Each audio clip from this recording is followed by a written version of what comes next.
వరంగల్ ఎయిర్పోర్టుకి సంబంధించి కేంద్ర ప్రభుత్వం మినిస్ట్రీ ఆఫ్ సివిల్ ఏవియేషన్ తీసుకున్నటువంటి నిర్ణయాన్ని తెలంగాణ ప్రజలతో పంచుకోవడానికి నేను కూడా ప్రత్యేకంగా వచ్చాను.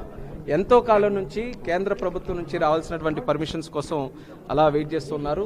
దానికి ఈరోజు శాశ్వతంగా ఒక పరిష్కారం ఇస్తూ క్లియరెన్సెస్ అప్రూవల్స్ అన్నీ కూడా కేటాయించాం. దీనికి రెండు సమస్యలు ముందు నుంచి ఉండేవి. ల్యాండ్ ఎక్విజిషన్ తాలూకు సమస్య ఒకటి, అలాగే శంషాబాద్ ఎయిర్పోర్ట్ నుంచి క్లియరెన్స్ ఒకటి. మరి శంషాబాద్ క్లియరెన్స్ హైదరాబాద్ ఎయిర్పోర్ట్ వాళ్ళు ఇవ్వడం జరిగింది. అలాగే ల్యాండ్ ఎక్విజిషన్కి సంబంధించి రాష్ట్ర ప్రభుత్వం కూడా చాలా ప్రొయాక్టివ్గా 205 కోట్లు రిలీజ్ చేసి 280 ఏకర్స్ అడిషనల్గా ల్యాండ్ ఎక్విజిషన్ చేసి ఎయిర్పోర్ట్ అథారిటీకి ఇస్తామని కూడా నిర్ణయం కూడా చేయడం జరిగింది. దానికి ముఖ్యమంత్రి గారికి రాష్ట్ర ప్రభుత్వానికి కూడా నా ధన్యవాదాలు తెలియజేసుకుంటున్నాను. అందరి తాలూకా సహకారంతో ఇది ముందుకు నడుస్తుంది.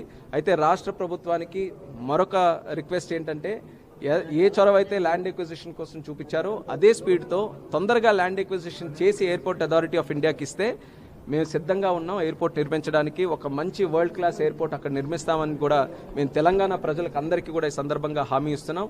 ఎంతో కాలం నుంచి, ఎన్నో దశాబ్దాల నుంచి ఉన్నటువంటి కోరిక. ఎందుకనంటే ఒకప్పుడు అతిపెద్ద ఎయిర్పోర్ట్గా వరంగల్ ఎయిర్పోర్ట్ ఉండేది. చాలా సర్వీసెస్ అక్కడ నుంచి నడిచేవి. కానీ తరచూ హైదరాబాద్ మీద ఎక్కువ ప్రమేయం రావడం వల్ల అక్కడ ఆపరేషన్స్ అన్నీ కూడా తగ్గిపోయి ఇప్పుడు ఆగిపోయాయి. ఇప్పుడు చూస్తే రన్వే తాలూకు లెంత్ చాలా చిన్నగా ఉంది. ల్యాండ్ ఎక్విజిషన్తో సపోర్ట్ చేస్తే మంచి ఎయిర్ బస్సులు కూడా దింపే రన్వే కూడా మనం నిర్మించుకోగలం. అదే మాస్టర్ ప్లాన్తో ముందుకెళ్తున్నాం. సో రాష్ట్ర ప్రభుత్వం వీలైనంత త్వరగా ల్యాండ్ ఎక్విజిషన్ చేసి అప్పజెప్పాలని కోరుతున్నాం.